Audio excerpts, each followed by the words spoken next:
I always wanted to do something with engineering. A few years ago I got the opportunity to go to RAF Cosford and do some aeronautical engineering training for a week. That was really fun and sort of sparked my interest and went from there. Do all sorts really. We do navigation, chart plotting, a lot of workshop. We do Mondays are a full day in the workshop, so we're just sort of working away on projects. We're doing a frame at the minute for a knot board, which is that's quite interesting. I like a lot of the woodwork you get to do. It's very hands-on and I've always sort of enjoyed a bit of carpentry, so getting to work with wood and tools and stuff like that really keeps it hands-on. It's not too in the classroom, sat there all day. The facilities at college are brilliant. Anything you can need. There's a whole room full of glues and epoxies and fiberglass. It's just everything.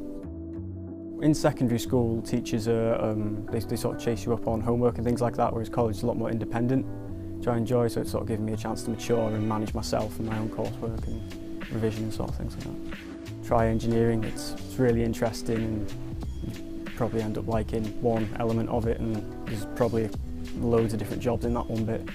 There's so many opportunities in it.